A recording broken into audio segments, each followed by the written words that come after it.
indications that the movement to stop fracking in New York State is growing too powerful for the gas industry's taste, and that this ban was hitting a little too close to home. And we're seeing right now across the state, the gas industry is bringing the full resources, their financial and legal resources to bear against small towns, community boards, town councils that are doing what they need to do to protect their communities, looking at the facts. The method of gas drilling they use is called hydraulic fracturing, or fracking. It blasts a mix of water and chemicals 8,000 feet into the ground. The fracking itself is like a mini earthquake. The intense pressure breaks apart the rock and frees up the gas. In order to frack, you need some fracking fluid, a mix of over 596 chemicals, from the unpronounceable to the unknown to the too well-known.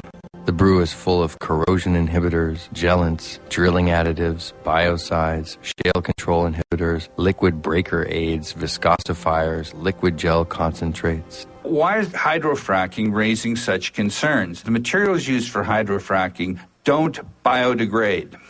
Once they're in the environment, they're in the environment to stay. You know, they don't buy it when Commissioner Martens is telling us that what happened every single other place with fracking is not going to happen in New York.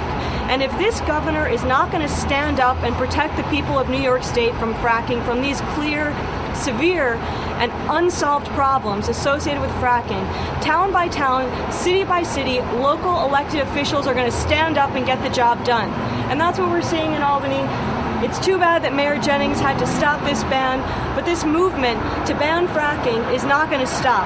We've already seen 16 towns pass bans to stop fracking. 16 municipalities pass moratoriums against fracking. 7 counties prohibit fracking on all county land. And there are at least a dozen other municipalities that are considering similar local ordinances. So this is only the beginning. And again, thank you to the Common Council for taking this common sense step. Dick Cheney was the CEO of Halliburton. One of the first things he did when he became vice president was to form what was known as the Energy Task Force. They met up to 40 times with industry leaders. They only met once with members from environmental groups. The Energy Task Force and a $100 million lobbying effort on behalf of the industry were significant in the passage of what's called the Halliburton loophole to the Safe Drinking Water Act, which authorizes oil and gas drillers exclusively to inject known hazardous materials adjacent to underground drinking water supplies. It passed as a part of the Bush administration's Energy Policy Act of 2005. So all science at that point stopped?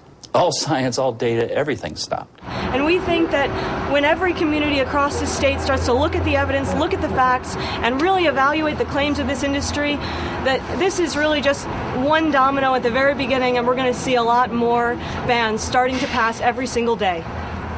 So, Yay!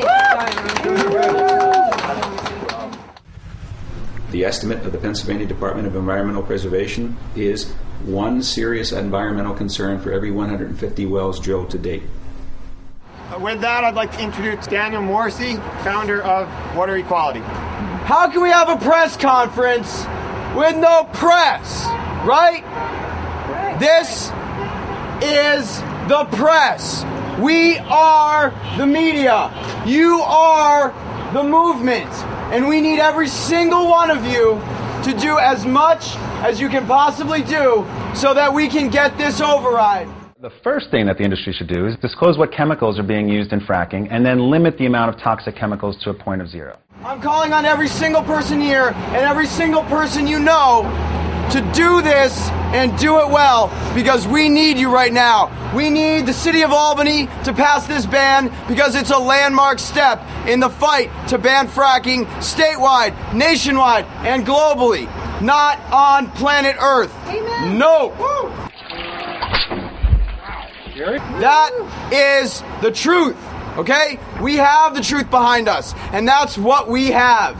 We are telling the truth. We have the good science behind us. They videotaped oozings and gushings when the state environmental agency shot these hissing toxic air emissions with infrared cameras. The company was hit with a fine. The scientists who are paid off, they work for the gas industry, but we have the real scientists. Duke University has put out a really good study proving that 20%, almost 20% of water wells within a kilometer of fracking operations have thermogenic methane. That means deep gas in their wells. That's why people can light their water on fire in Pennsylvania. And so, what we need to do is protect New York. Okay, right now, we need to get moving. We need to get active. Occupy Albany. Occupy Wall Street. Occupy everything. Occupy everywhere. Come back tomorrow. We're going to occupy the Capitol, and we're going to talk about what we need from our government.